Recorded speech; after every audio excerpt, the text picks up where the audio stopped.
Hello, my name's Aron Sanchez Baranda. I'm a video artist and photographer living in Los Angeles, California. I'm Emily Nam. We are art people. Some of the things I love the most aren't bound by these traditional methods or having to make complete sense on paper. And since I've been using whatever was available to make my work, there's always a sense of satisfaction with what I make, even if it doesn't quite turn out the way that I was hoping, or maybe it doesn't seem to work at all. The process of kind of pushing the tools I have or exploring what I can get out of them is a pretty satisfying process. In today's episode, I'm in conversation with Aron Sanchez Baranda, a photographer and video artist who has discovered a deep connection to documenting the biological marine life immersed beneath our ocean waters.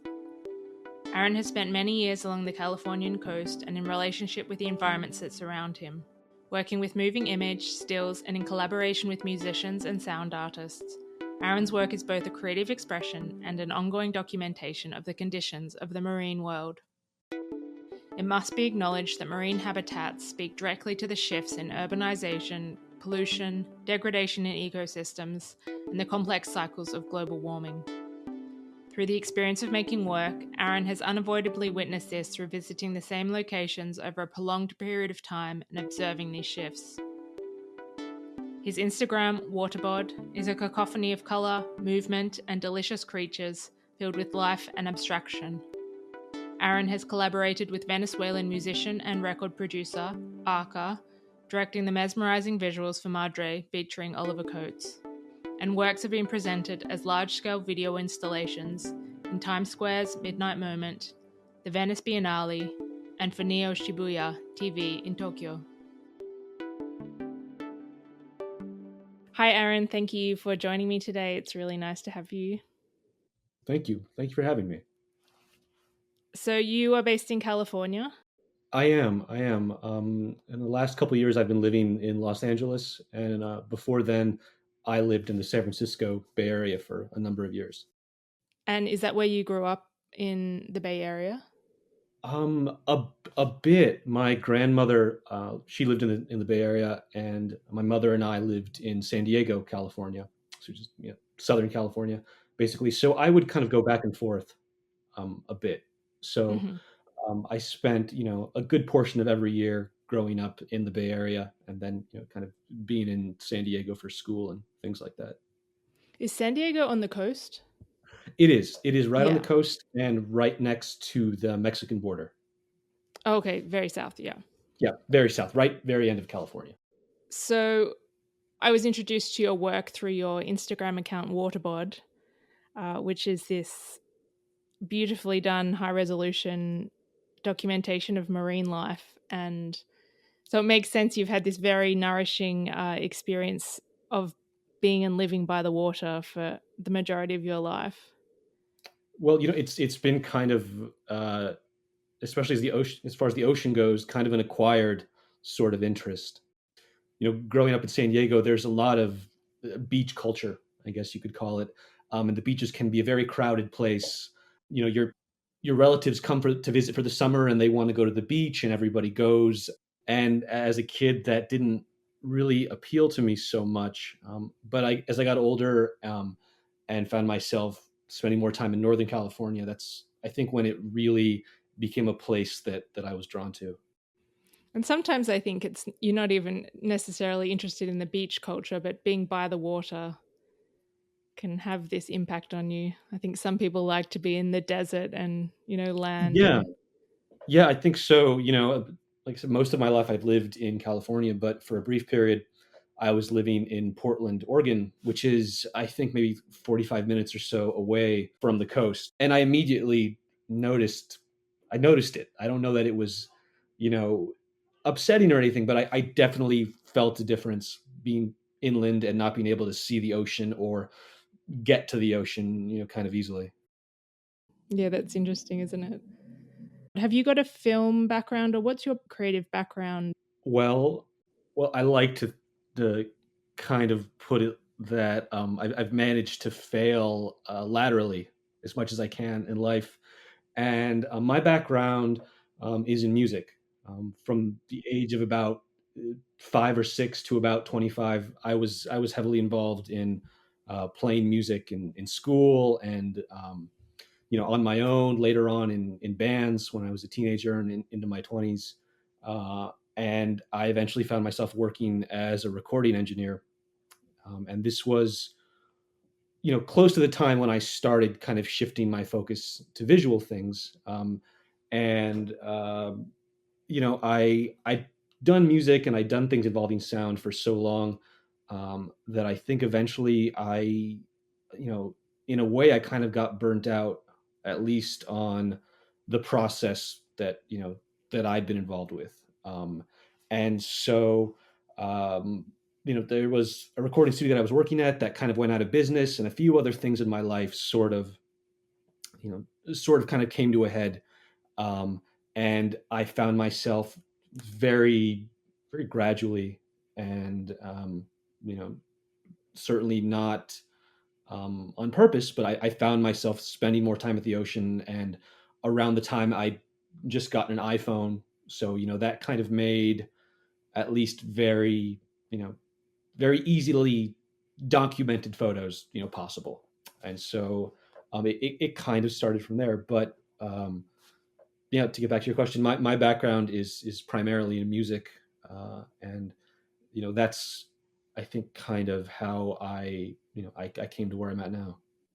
I'm quite surprised that music is your background because I find your work has a very strong sound presence naturally. I think with the visuals, there comes this sound relationship. So it kind of makes sense. Maybe it's also guided you into maybe this intimacy of looking at things. And I think a lot about paying attention when I'm thinking about your work because it's very intimate documentation. It's not macro scale. You're up very close.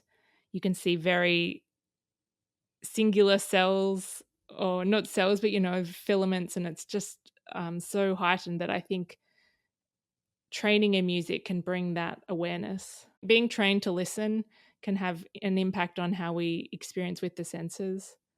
Yeah, I would absolutely agree. There's a can be a kind of um, singular place that you can find yourself in when you're interacting with music, whether that's listening to it or playing it, and this sort of kind of exclusion of some of your other senses. Hmm. I think as a child, that's part of what drew me to doing music so much, was that there was this way to kind of be intensely focused while still sort of being able to kind of disconnect from other stimuli that was out there. And I definitely would consider music to be a very, or it certainly can be a very intimate way to interact with art or to make art. And that's definitely a through line for me in anything that I try to make. It starts off as a very um, intimate and kind of closed experience for me. And then, fortunately, people kind of continue to keep paying attention to it. So I Mm. suppose it serves some purpose for them too at times, which is nice. Well, I think there's so many purposes for your work, both aesthetically, it's visually beautiful. There's this social, environmental conversation. It's also quite meditative. And for anyone that isn't by the ocean, there's this natural, I think, affinity for. It's hard to explain because it's a very visceral experience. There's no description in your work, and it's abstract in a way, in that you have to interpret what you're looking at, and so it's impossible. It feels impossible not to want to look at it or be part of it. And even I was watching a few of your videos, and there's one you did a collaboration with Arca, and I just felt like I wanted to climb into the anemone, and it just felt like it would be very nourishing to be in that space. Even though it's a very intimate, small, micro scale that a human being can't fit in, but it felt that I could be in that in my physical body. Yeah, I can appreciate that, and that I was very lucky to be able to work with Alejandra with Arca. And that connection has kind of, you know, this word gets bandied about so much, but it was very much an organic sort of Hmm. connection. You know, we had sort of an affinity for each other's work, and eventually started talking through social media and became friends. And then eventually, just it seems like kind of the natural thing to do to make a project together. Um, but yeah, I think that there is a lot of, a lot of application for the things that I do. I think there's a lot of space for people to take, kind of what resonates with them from it. And, that's another quality that I think that I really seek out in a lot of the music that I enjoy, is this very much a sense of the abstract. And, there's a number of ways in which you can sort of have this relationship or conversation with something that are very intimate and personal. um, you know and my experience with it or interpretation of it is just as valid as the person watching it, or listening to it, or whatever. And I enjoy that aspect about a lot of art. A lot of my favorite art, I think does that. Sure, it gives the viewer room to experience whatever it is they need to, Yeah, and you're not yeah. being so directive in how it needs to be read. Yeah, you mentioned, that it can have a meditative quality, and Mm, certainly for me making this work, whether it's, when I'm out in nature filming it, or photography, taking photographs, or whether I'm, editing or working on projects, indoors in my studio, it is a very meditative process for me, and I think that's, it's kind of where it starts from. sure, it'd be lovely to go to the ocean for work. Yeah, especially living in Los Angeles, there's a lot of sitting in traffic involved in going most places. And I live on a good day about an hour away from the ocean right now. Hmm. And, I often try to remind myself that, as I sit in traffic, that, I get to go to where I'm going. And, Mm. and that usually offsets it quite a bit, quite a bit. I think that especially afterwards, that there's kind of this forced sort of, kind of period that I'm in my car, and maybe I'm going to listen to something, maybe not, but there's a lot of time for me that I'm just kind of forced to sit with what I've been doing, and I'm, kind of able to sort of unpack it again a little bit, in retrospect. It feels like you've established your practice now and you're in a position where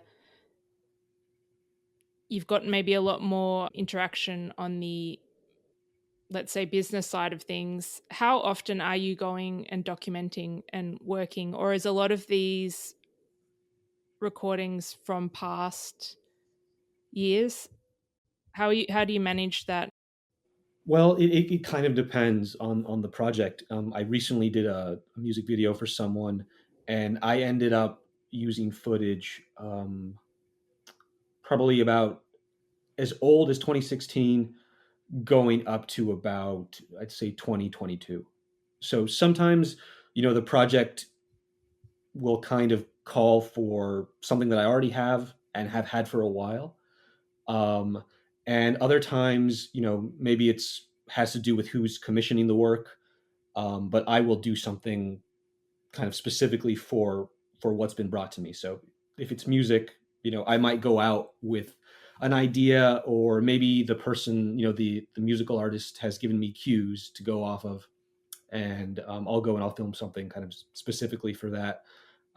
So it just sort of depends on the project. I'm pretty frequently filming and photographing things, sort of just to make them. I'll amass, kind of a stockpile of footage or photos of a particular subject, and sometimes I don't have a place to put it, and I'll just sort of make these kind of long form visual pieces, or edit a bunch of photographs, and I'll end up waiting for a project that sort of seems like it fits with those things. But it really, just kind of depends. I will say that, um, living in Los Angeles, I moved down here for, a few different reasons.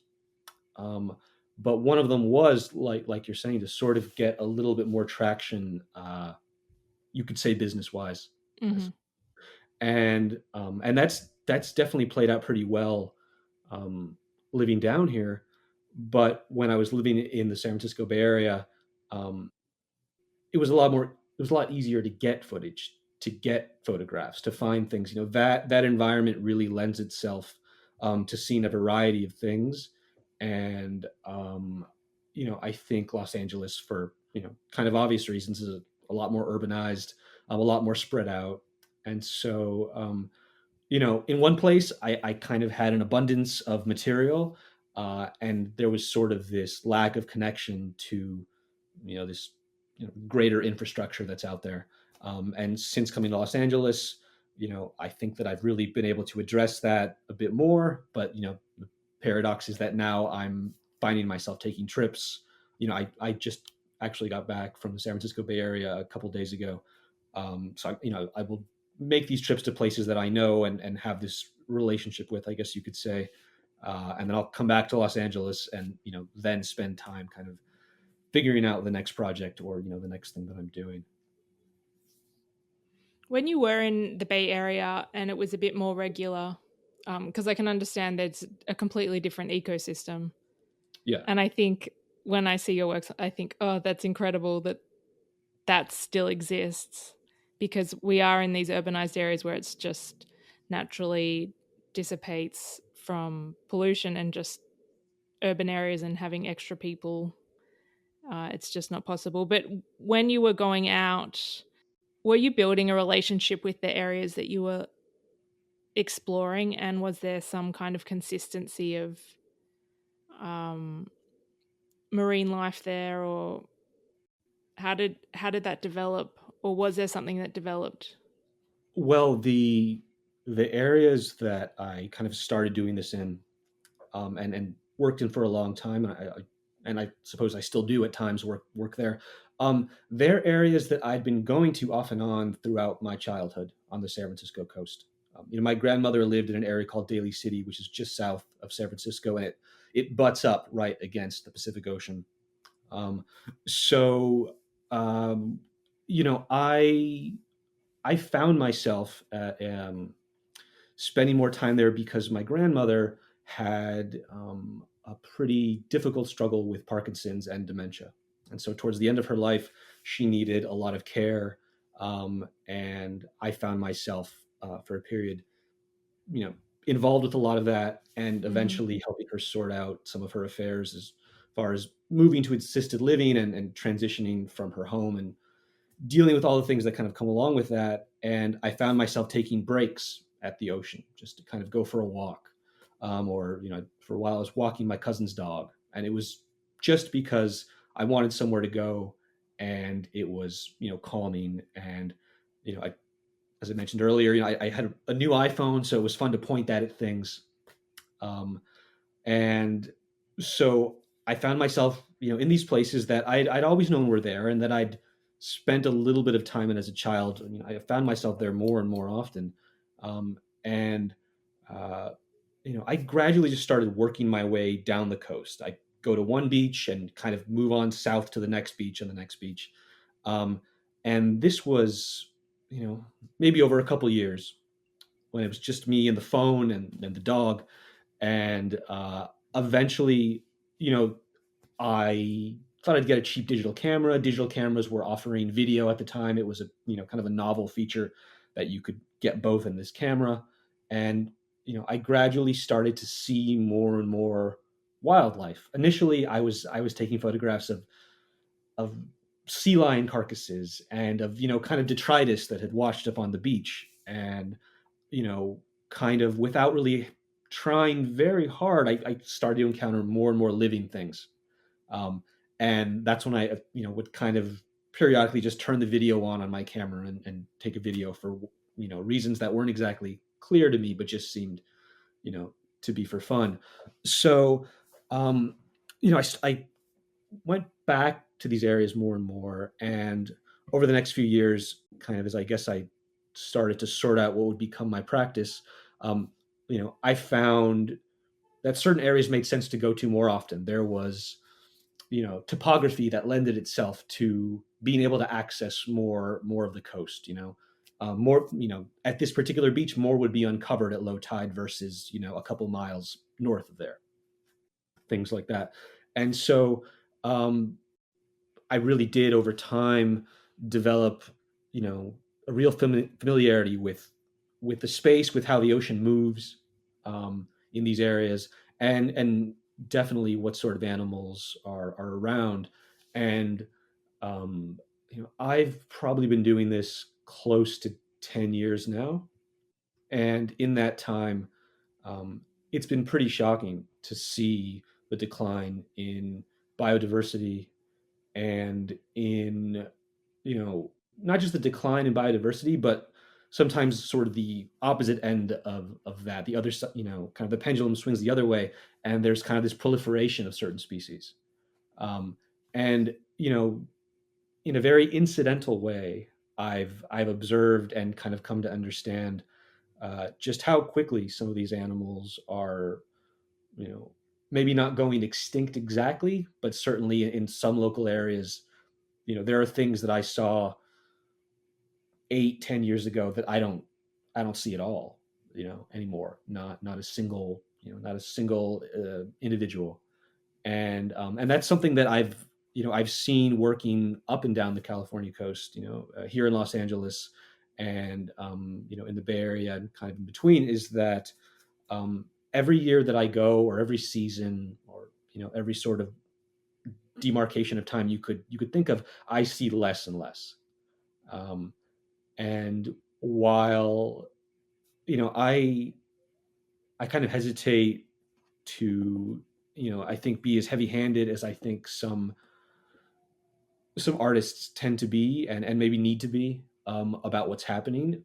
But it is something that is kind of become unavoidable as part of the conversation when it comes to my work, is this rapid decline of the ecosystem. And I'm in no way scientifically qualified to assess these things, but it's very clear from just my sort of primitive kind of internet approach to this information, that this this is happening rapidly, unquestionably in front of me.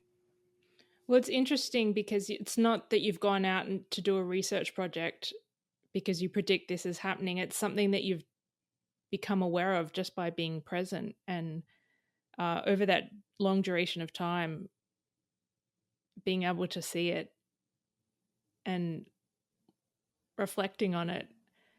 It's, yeah, you've been provided with this information that you didn't necessarily expect to be carrying, but now in a way need to communicate. Um, and so your work, I think, has a highly important role in communication of marine life, and also talking about biodiversity. And for whatever reason that we can't necessarily make strong statements of the reason why, it could be cyclical, could be urbanization, environmental issues, it needs to be discussed. Yeah, I think it is something that I almost feel like people are aware of it before I kind of bring it up, or at times maybe I'd like to think that I don't need to directly bring it up. um but it is really something that is shocking. It really is. And it's sort of become kind of the challenge at times in what I do, is to make something out of what's available, to sort of see something that resonates for me in areas that you know really at times can be a little bit, I don't want to say depressing exactly, but there is a kind of somber feeling that you get in these places.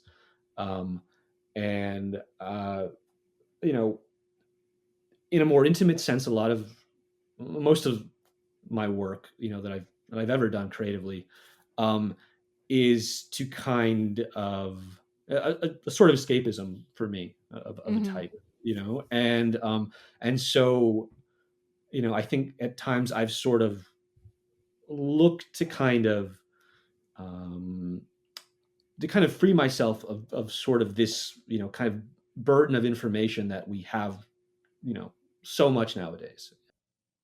But as I'm kind of engaging in that process, I'm sort of generating this data for myself, kind of despite myself. And I'm not sure, you know, I kind of think that it's a type of echo chamber sometimes if I'm telling people who are enthusiastic about nature that climate change is happening, that you know ecosystems are collapsing, all these things. Like I think that to me there's a danger of kind of finding yourself in just this sort of cycle of affirmation, and you're talking to someone who's already convinced that these things matter and that they're important and that they're at risk. And I suppose in a way I hope that by approaching the things that I make from a bit more of my perspective, that people can kind of they can take what they need from it. And if in a roundabout way that brings them to finding out more information about what they could do, or just whatever it is for them, you know, um, I'd like to think that that kind of gives a bit of a broader access to these sort of things and this sort of topic. And people, I think, often enough will come to sort of deeper information about the subjects that I use in my work on their own.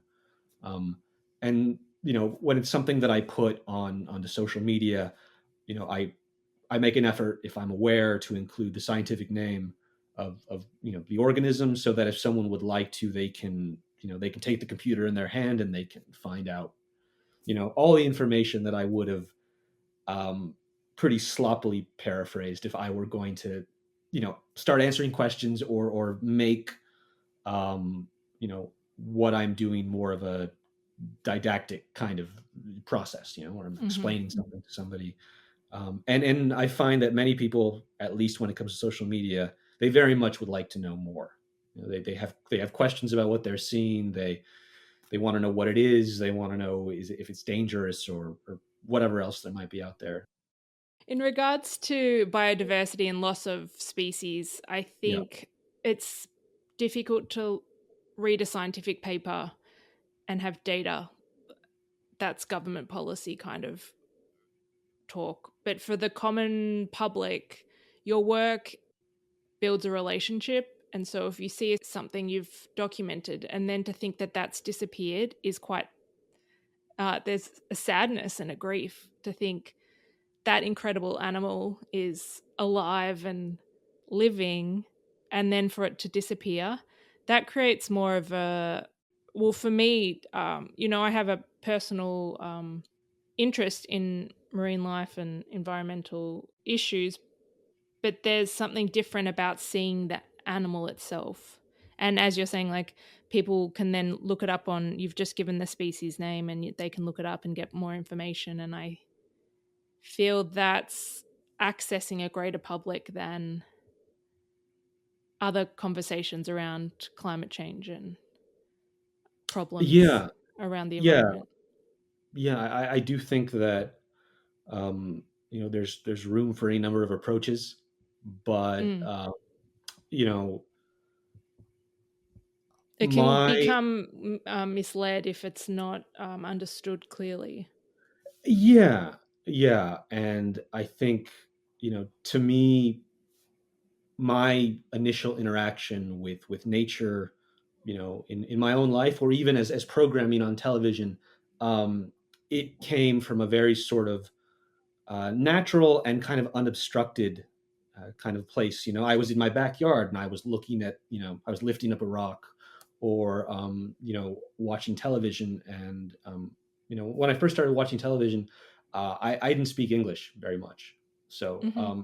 you know, and so I would see things on television, and there wasn't always a direct explanation, or linguistic connection to what I was seeing. There was just this sort of, you know, imagery that at times, I think, because of the lack of information or context, became abstract. It was just this, sensation that I got from looking at something, or listening to something. And you know, as time went on, and I kind of found out what was more about what was behind what I was interacting with. Um, I think because I already had this very sort of intimate and personal experience with it, um, it I was already kind of primed to care about these things or to have some kind of deeper interest because um, I think I'd had this chance to just look at an animal without having to understand or know or be, I guess, maybe burdened with any of this other sort of external information or stimulus. It was just this intimate moment between me and whatever was happening. And I also think the environments that you grow up in and being able to have that play, which I think more and more children are missing out on that, even if they've got a giant backyard or space to run around, there's less exploration with nature. Yeah, I think so. I think well, we have so many things that are available to us Mm. now, and I think in many ways it's great. There's so much information that somebody can be exposed to, and so many Hmm. fascinating things. Um, but my childhood certainly had this element of this you know sort of singular activities for Hmm. not really much better way I can think of to put it, but these singular activities, these singular experiences, um, and I think that's still out there for children, for everybody, really, but it is a lot trickier to kind of wade through all these other things that come into our day and Yeah, into making time our for it. schedules. Yeah, yeah, exactly. And so you know, it, at this point in my work, it has this very therapeutic value for me. Um, and I think sometimes even when I'm up against a deadline or I'm frustrated with, some part of the process, it still, kind of forces this meditative state, and it kind of forces me to push up against this. I've heard it said about some types of meditation, like transcendental meditation, for instance. People will say that, well, if you do it, it works. If you believe, great. If you don't, that's fine. If you are participating in this exercise, um, then there is something to be gained from it. And I sort of find myself, kind of in that space sometimes with the work that I do. That you know, despite myself, despite whatever stress I might be under, involving myself with these organisms or environments, it works even if I don't believe it that day. Do you go out and search for things and then bring the equipment out, or are you very much on site, looking, filming, responding? Typically, it's something that is, yeah, very on site. A number of things that I've seen or that happen in very small, very specific spaces of time, or there's environmental factors that I can't necessarily count on. If I'm going to go and see something and come back. So I typically have, um, you know, a couple cameras, lenses, most of my equipment with me. Um, and so that way I'm, kind of ready if something comes along or something kind of grabs my attention. Um, but it does depend. And certainly there is an element of, I tend to go to the ocean when it's low tide, for instance, that there are things like that. You know, since I've been doing this, I have become familiar with certain areas that, at a particular time of year, the chances of me seeing a certain behavior or a certain animal are more likely than others. So that can kind of enter into things sometimes, but primarily it's kind of just on the fly. It's just sort of what I see at that moment, and hopefully I've managed to come away with some piece of it that I can use. And you started with an iPhone, and I'm assuming now, because you do this incredible high resolution filming, that your equipment and the technology has supported you to learn and develop a way of documenting these spaces. Yeah, yeah. I think it's been a very gradual process, and starting with the phone, and then pretty inexpensive digital cameras, and then moving on to DSLRs and mirrorless cameras, and that's sort of where I'm at right now in this kind of uh, I guess you would call it sort of this prosumer kind of plateau at the moment. Um, so, and a question I get asked a lot is what equipment are you using and what camera and what lens and things like that. And I realize from experience when somebody wants to know something pretty specific and you give them kind of a vague answer, it can be a bit frustrating. But it really has been true for me that I've used the equipment I have on hand to try to make something that's as close to what I imagine as possible. And eventually circumstances have led me to kind of be able to expand that, and then you kind of, I guess, you move beyond the equipment you have available, and then I've been lucky enough to make a little bit of money doing this, and so that's made it possible to upgrade my equipment to where it's at right now. um, but I do think that you know sometimes all I have is my phone, and sometimes that's fine. And sometimes I might not have anything. My phone might have run out of batteries, something like that, and I think that's fine. That's fine also.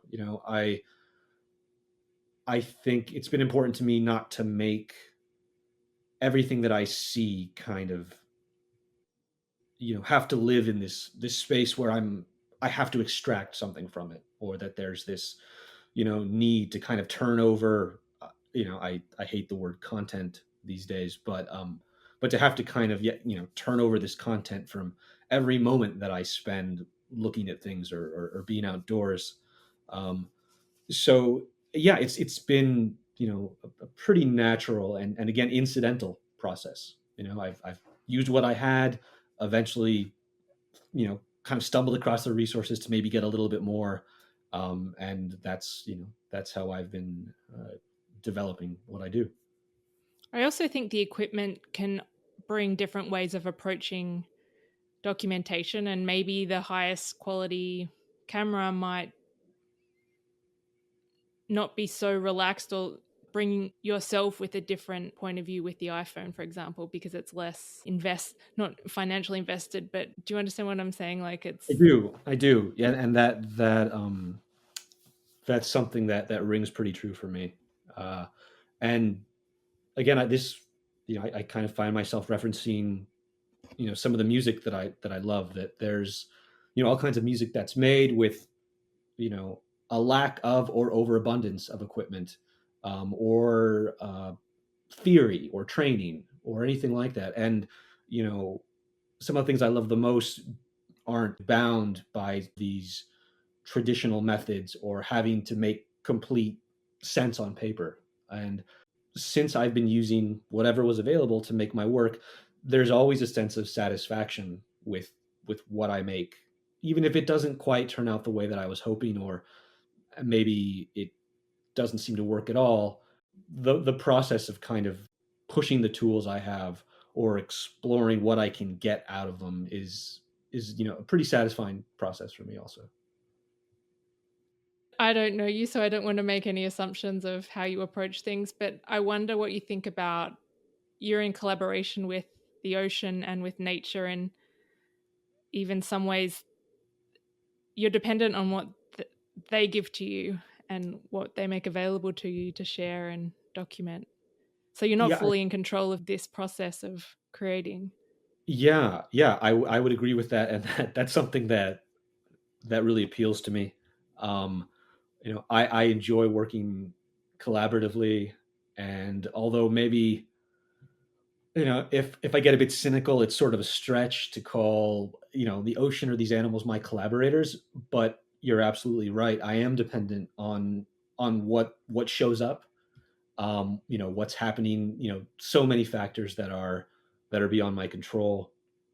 And some of the things that I've seen, I think it's quite possible that I saw them in that moment. I will never see them again. Just because of you know take your pick. Environmental circumstances. Ecological decline. or just, I happened to be there at that moment when this thing happened. Um, and Yeah, I think that for me there is this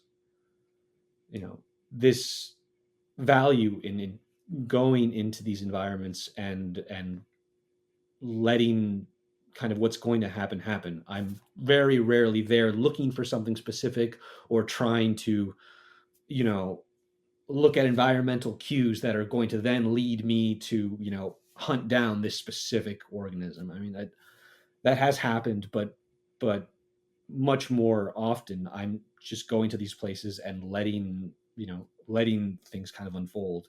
Uh, and yeah, I find that very, um, I guess it can be frustrating sometimes, but more often I find it very freeing. Yeah, sure. You probably also become aware of how different species move, or the best way to document them, or the surprises that they have. If you just wait a few more minutes, they might reveal something that, over time you've become, even though you say you don't have the scientific background, like you have become probably quite aware of different behaviors. Yeah, yeah, I think by virtue of repetition, I've come into contact with these things so many times that, yeah, you do start to notice patterns. You do start to kind of, at least in some cases, get a sense of how an animal might behave, or if you find, you know this animal at this particular time of year, it might be more likely that it's laying eggs, or things like that. Yeah, yeah, and it's been a very enjoyable process to kind of learn these things that way. Um, you know, I love to read. I love books, and especially as a child, a lot of how I interacted with animals, was kind of through this information and field guides and things like that. But it really has been moving to learn about these organisms and these environments in this way. Um, in kind of like what you were talking about earlier, that it's sort of what they've allowed me to see has sort of, kind of shaped my perspective about things, or the information that I happen to have. Yeah, and learning through experience, instead of reading it in a book or on YouTube. It's such a lovely thing to have. Even if you stopped this now and went on and did something else, you'd have such, I just feel that it would be such a wonderful like knowledge that you will have for the rest of your life. Yeah, I think that approach to things is, I guess, something that I hope to be able to continue to cultivate for myself in the things that I do.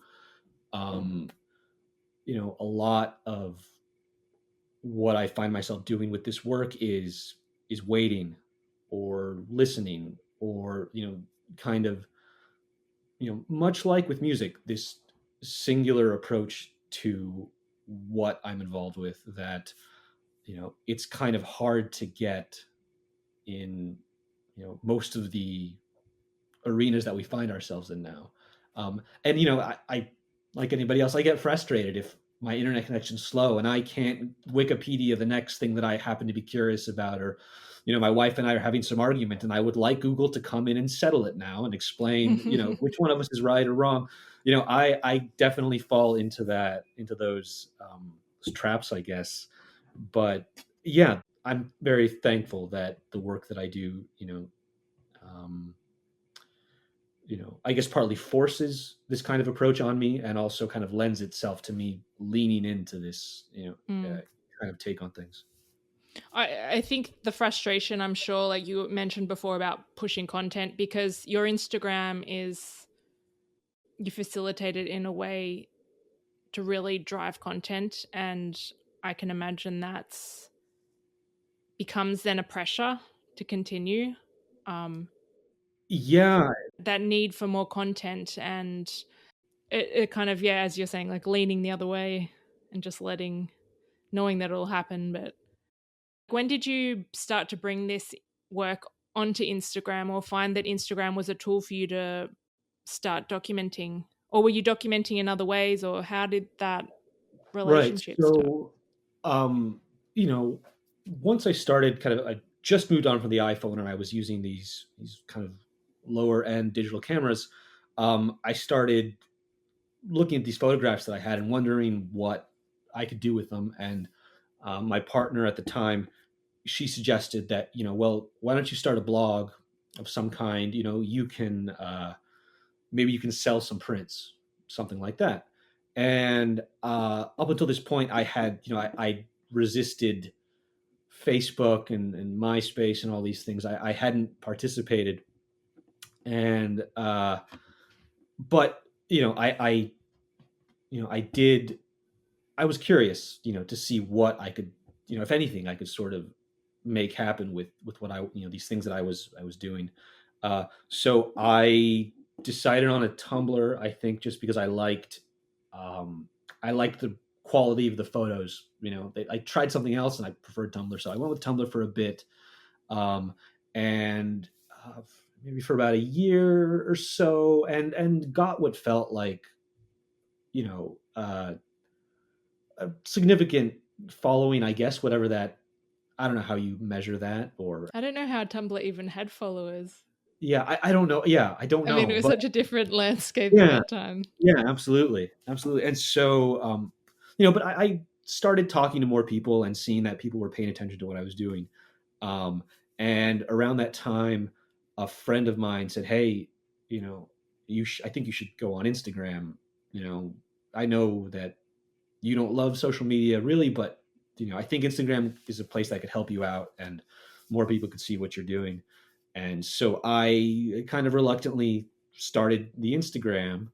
Um, and this is sort of, hindsight being what it is. So I started this Tumblr. I called it Water Body. And, it's simple enough. It's a water body. These are water bodies that I'm going into to take these photos or whatever. And I went onto Instagram and water body was taken. So very quickly, without much thought, I just thought, okay, well, waterbod. It's Instagram, waterbod, whatever. Sure. I probably didn't even think I was going to use it much or at all. Um, but as time's gone by, I've sort of slightly become chained to the word, the name of my account, and um, I've kind of gone back and forth with feeling frustration about that, or other times it's something that's recognizable, I guess. It's a one quick word that kind of, I'd imagine in some cases, people would recognize that over my own name. Names on Instagram have become this identifier for people. So before Yes. I knew you and I Yes. knew your work, then you had to look up who that person is. Yeah. Yeah. And It's that's this funny way of, oh, I know who you are. You're Waterbod. right. Right. And then, there's this minefield of introducing yourself to people. And do I lead with the hello? Yeah, it seems kind of silly, but I think sometimes, like I said, people It's would just the way we recognize that do things. more quickly. Yeah. Yeah. Yeah. So, you know, I would say that I got on Instagram maybe around 2015, and then started sort of began to deal with it regularly in 2016. I think for the work that you do, Instagram is a great platform for you to be sharing it. And I'm wondering how that shaped and encouraged, like Instagram offering different tools has kind of guided you to or supported you. Or have you grown with Instagram instead of it being this thing that, we can all have difficulty with? There's a few kind of aspects to it. In many ways, Instagram has made uh, let's go ahead and call it a career. It's Hmm. made whatever I'm doing possible in many Yeah. ways. I've connected with people and artists that I respect, whose work I love, that I never would have imagined I'd be speaking to. And that has been very special. I've met great friends. I've made connections that are very significant to me. Um, on the other hand, it is kind of at times a bit of a chore to sort of commoditize my experience. And I definitely go through periods in which I'll neglect my social media, uh, and I it's not something that kind of comes naturally to me. I sometimes I kind of have to sort of try to set up a schedule for myself to post things or put things up, and it becomes this sort of push and pull with myself. Very much recognize the value of sharing what you're doing with people, and people have been so kind in you know paying any attention at all to what I'm doing, and I feel very fortunate that it resonates with them in any sort of way. Um, but there is this odd kind of, hey, look at what I'm doing, sort of aspect to it that I feel strange about. Um, so it shouldn't come as a surprise that people kind of take their own interpretation of what I'm doing or what it is.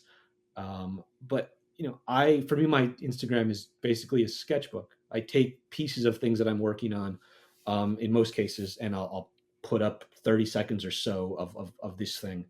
And I know that there are a number of people who make things specifically to be put on Instagram to show people, and I don't take any issue with that. Certainly, I think that I needed a type of business card. I guess I felt like there wasn't really a lot of access for me to um, sort of perpetuate this idea that I'm a visual artist. I didn't know anybody. I had no real way to show people my work, and for a long time, I didn't really have the resources to print large scale photos or to set up a video installation. So it was sort of the only way that someone could see what I was doing.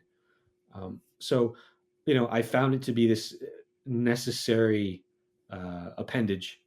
But I sometimes joke with my wife that the big sign of success that I'm looking for is that someday I don't have to feel like I must be putting things on social media. That I could just kind of go about my business, and maybe that's a little bit more optimistic than I should be, and that's fine. But yeah, it's sort of this kind of love hate relationship at times with social media for me.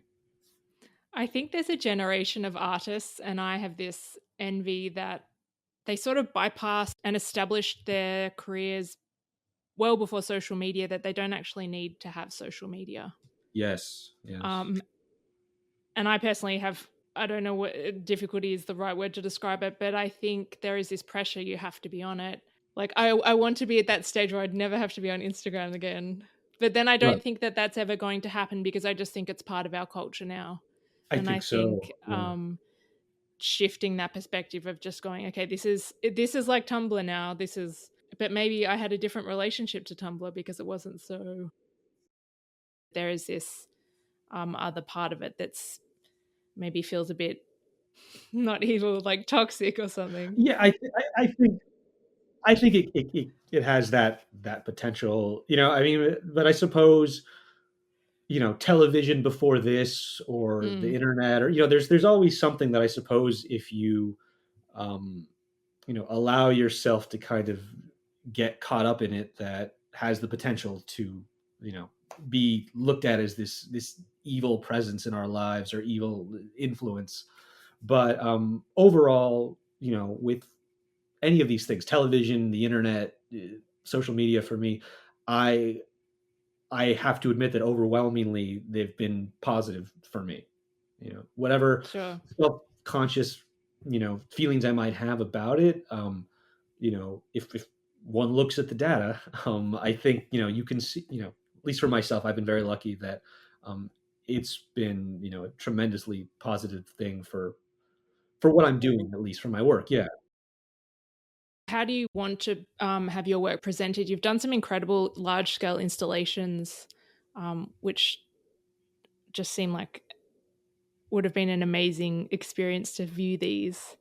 You've done something at Times Square. And do you see your work as installation work, or you've also done the music collaborations, or are you very open to? I feel Yeah, I feel very open. I think as often as I can, I try to find projects that are, you know, if not completely new, some kind of new iteration of these mediums that I've managed to work in. So, I love video installations. Sometimes they can be a little overwhelming, um, and a bit surreal, especially at a place like Times Square that is sort of this, monument to selling you things. Um, but That's, I think, what it was looked so bizarre. it was, yeah. I think it was nice to see. It was a little strange, but yeah, I'm a big fan of video installations. Large scale projections, projection mapping is something that I'd like to get into more. That I've sort of played around with a little bit. Um, my initial sort of thought when I started filming these videos and putting together, especially the video footage, was that there might be some kind of musical application for it. I remember as a kid, either going to certain concerts or just seeing them later on televised. Um, the use of visuals in that kind of context, and seeing different, examples of nature footage for, or these kinds of organic elements brought into those places, that really stuck with me. I kind of have come to realize. And so, I love doing music videos, if it's sort of the right situation.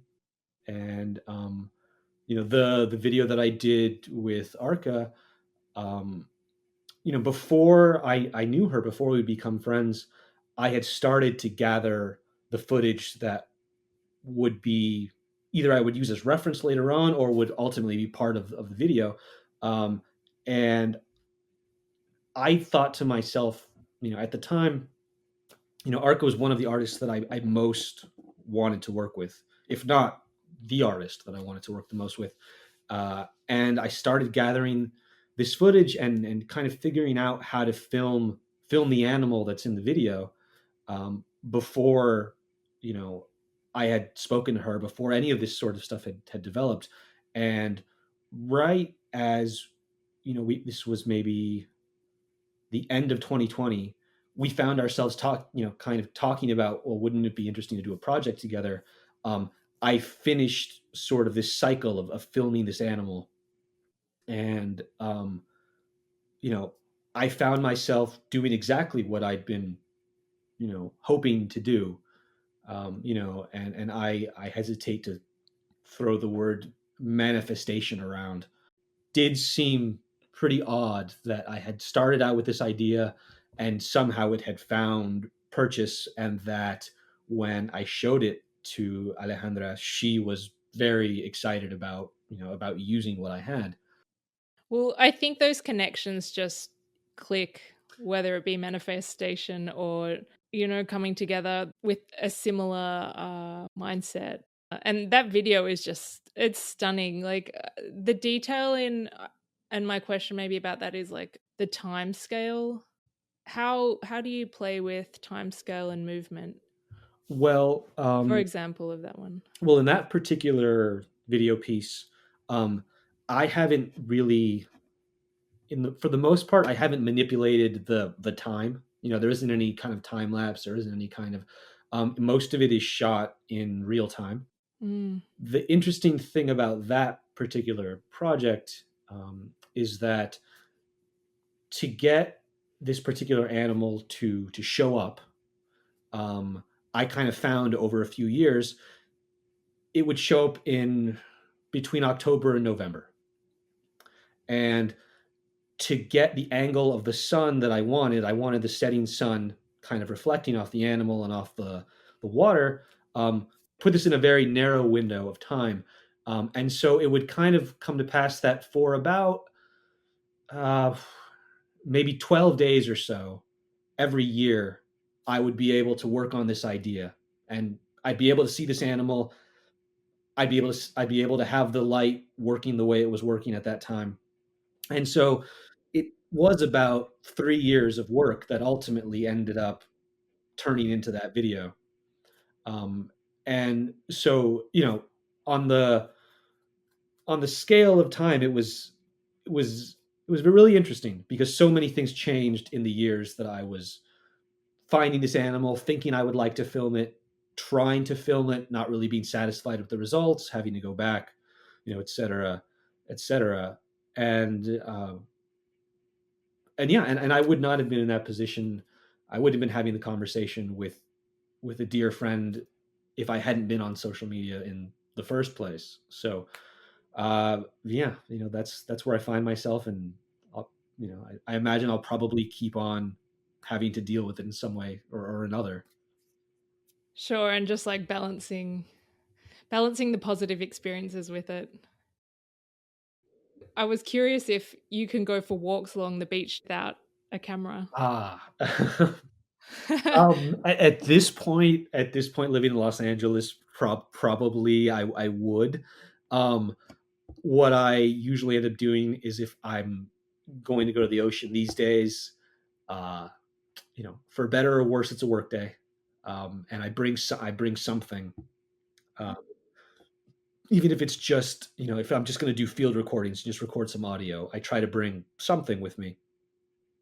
Um, but in my kind of day to day life, I live near the Los Angeles River, so you know, I try to spend time going outdoors and walking around, without, I mean, ideally without my phone, or anything, but yeah, just to walk, just to be outdoors, um, and you know, luckily there's the river right there, and there's a few other places nearby that I can go to and kind of have that experience. But yeah, kind of, because it is tricky to get to the ocean because it is this sort of resource that I can't access as much as I once did. Not to say that, um, if I found myself at the ocean without any equipment, that I would not take the chance to just enjoy being there or to take a walk. Um, but yeah, certainly in Los Angeles, it is kind of this planned event that I'm there in the first place. Have you thought about traveling to other places? Like, Hawaii is quite close, or being part of research projects, or having that kind of relationship of documenting visuals for documentation of ecosystems? I have, and I think that's something that a bit more recently has become slightly more practical as far as having the resources to do that. And I have spent some time in the Pacific Northwest, for instance. I find it to be a very fascinating place. I'd really like to carve out some time to do some more work up there. Um, I think, kind of on the other hand, um, part of what I've done has typically been, there's a relationship between where I am and where I'm making the work, and part of what allows me, um, I think, to kind of develop the relationship with these environments is this consistency in being in the Mm, same place and watching what happens throughout the year, throughout the different seasons.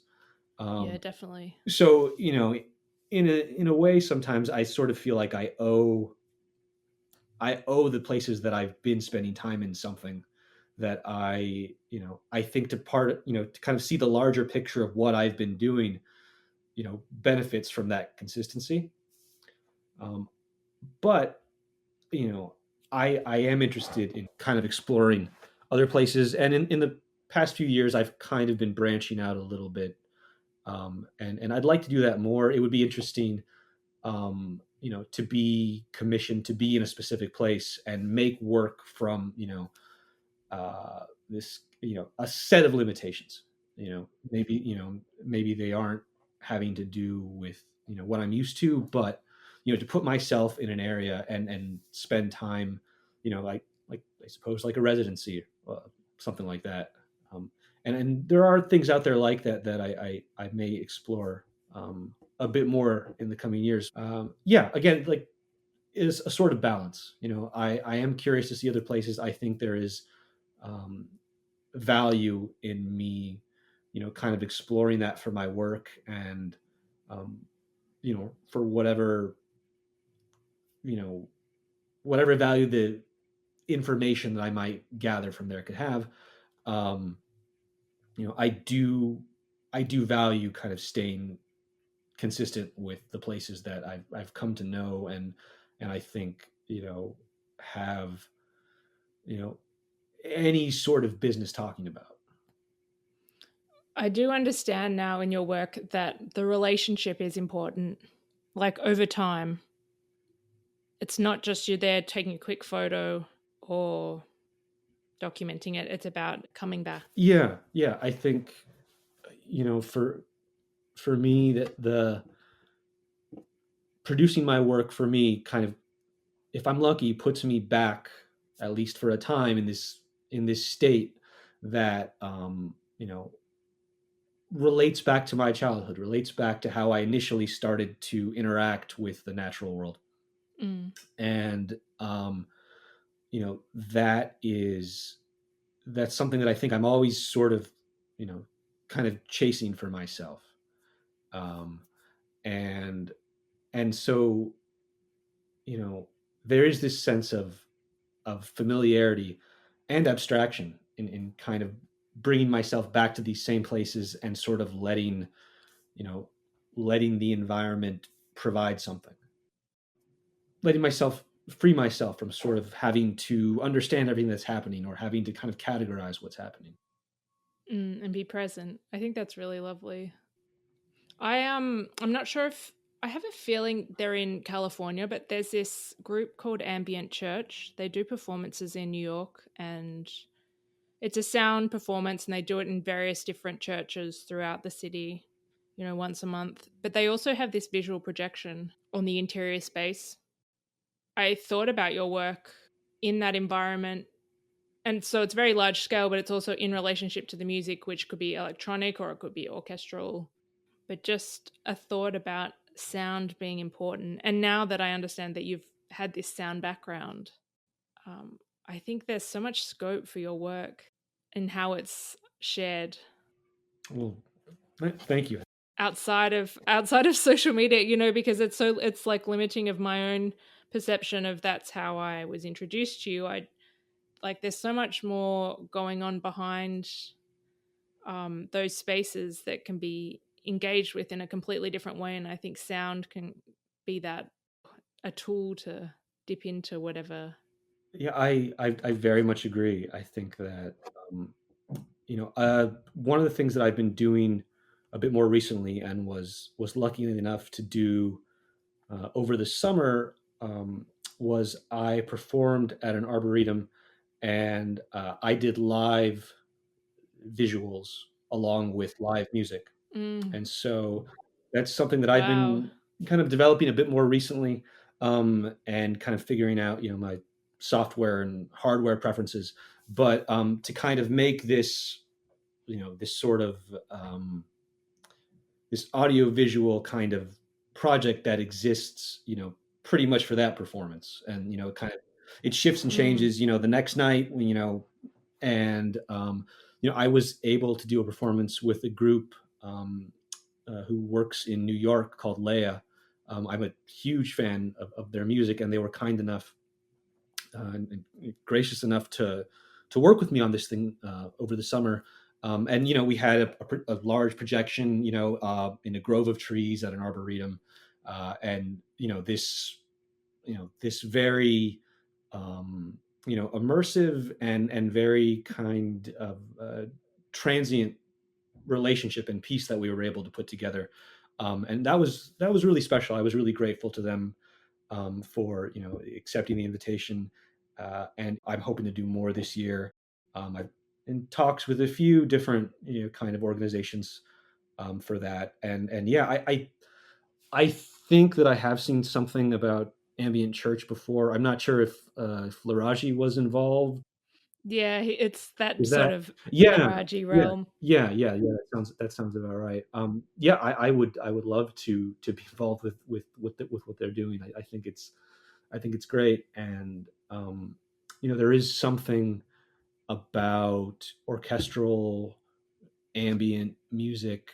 I think that really has always appealed to me. It's some of my favorite music, and again, this kind of sensory abstraction that you can participate in or you can kind of just let happen. Kind of Brian Eno's sort of Mhm. approach to it, that this can be music and something that is part of your environment. That it can be as loud or as quiet or as kind of as fluid as something like that. And yeah, it's I think it's a really special thing. It's also impermanent with the performance, and you're forced to be really present and you're immersed in it. It's a very potent moment. Yeah, I think the idea of impermanence, I think that's a great way to put it. And you know, um, there and the parallel in that with with all of nature, with all of these things, Mm. and Yeah, so ironically. yeah, this kind of reflection of that. In we're making this piece with natural elements, and people are experiencing it that way, and it's not something like social media that you can look at the image again and again and again. You can loop the Mm. video again and again and again, and I'm not, I don't take issue with that. I think that can be great, but I think there is a lot. People can really get a lot from experiences that force this kind of immersion. That Mm. um, and that's one of the reasons I do really appreciate being in nature without a camera. Is some things I think they're just going to exist in the memory that I have of that, and I think that's fine. That's beautiful. That can be wonderful, and I don't want to cut myself off from that. And and and I really love the idea of making work that I think, um, you know, kind of calls back to that. Yeah, and I think it's it is a mirror of each other, and it's either taking you out of yourself or into yourself more deeply, but it's disconnecting from the intellectual restricted mind and into just being present and aware. And Yeah, I hope so. I hope so. yeah, My favorite art has that quality for me, certainly.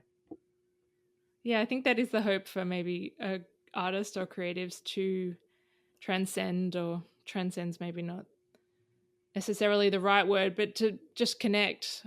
I think it becomes a connection to something both of wholeness and of, within ourselves and feeling part of something. And what's so incredible is that you're dealing with these very live animals that are part of our ecosystem in our world. And that's just a whole nother layer on top of that. Yeah, I think sometimes, yeah, you can kind of find yourself in there. Uh, Yeah. yeah, I think that you know, I think you might have touched on this earlier, is that many people find themselves drawn to the ocean and to these organisms and these kinds of things. Um, you know, Even if they've never been to the ocean or they've never seen them, or they so often people say, well, I have this very deep and interesting and mysterious connection, and I don't you know not to discount them, but I think it's a very natural phenomenon that people have Mm. this, it has this resonance for people. Um, and on you can get as um, existential and metaphysical about it as you like. There's salt water in our DNA. There's all these yeah, I could get pretty tedious about it, I think, if we let ourselves go too far down the rabbit hole here. But um, but yeah, I do think that all of that is in there, and people people really benefit from access to it. I think I certainly do. Yeah, I definitely do. I grew up by the ocean myself, and the only reason I can live in New York, I think, is because I'm by the ocean, but not that I'm by a beautiful ocean. It's just seawater, and Right, but you know it's there. yeah, I know it's there, and so it's not something I can explain. But I know that if I'm away from the ocean, I don't feel so good, and Right, right.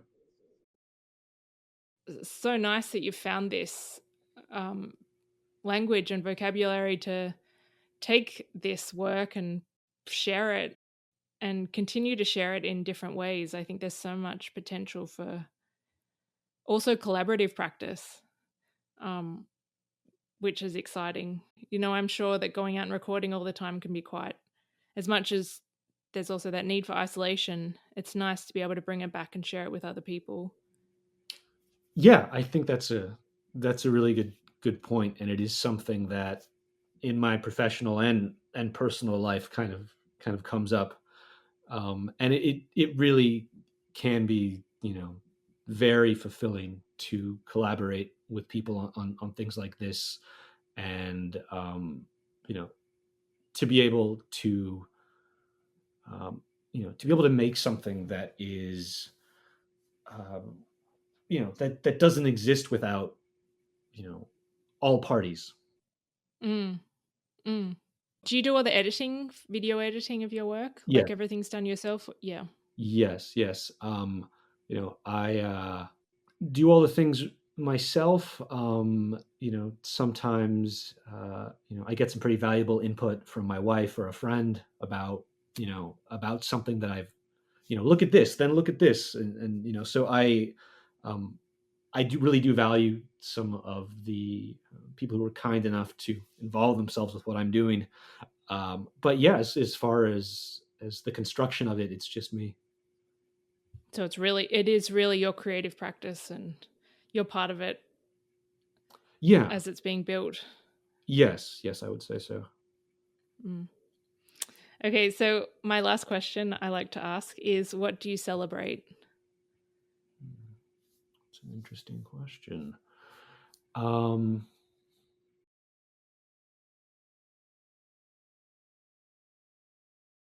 I would say that I celebrate abstract sensation. That that's really where my connection to any creative work that I can think of that's relevant to me starts. Um, whether it's in film or in music, in painting. These are the things that have always driven me. Is I'm looking to make something or involve myself in something that pushes that button in me, that that frees me from you know having to concern myself with more information than I really need in a moment, and being able to it sounds a bit silly when I kind of think about it, but in a way to sort of lose part of myself in this thing that I'm experiencing, that I'm listening to or looking at, um, and somewhere in there that um, you know somehow helps me know myself better, or at least you know feel some greater level of comfort within myself. And I don't quite know what that mechanism is when I'm making something, but I kind of sort of end up chiseling things out of what I'm working with. I guess I would say, I know what feels right and I know what doesn't, and somehow, I kind of stumble upon the right place for myself.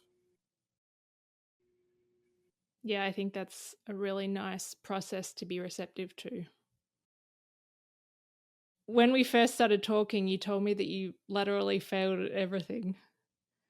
And all those failures have guided you to have this space to do this work that you're doing now, which is in no way a failure. And it's something that you're continually building and refining. I'm really grateful that you make this work and share it, because it nourishes me, and even on a simple level, I can't be in those environments every day. It's nice to be part of it, even if it's, only for a moment. So thank you. Well, thank you. That's very kind of you to say. Thanks for speaking with me today. Thanks, Emily. Appreciate it. Thank you for listening to We Are Art People. You can listen to full episodes on Apple Podcasts and Spotify. We are online at www.weareartpeople.com. Sign up to our newsletter for show updates and happenings, and please share with someone who may enjoy listening. See you next time.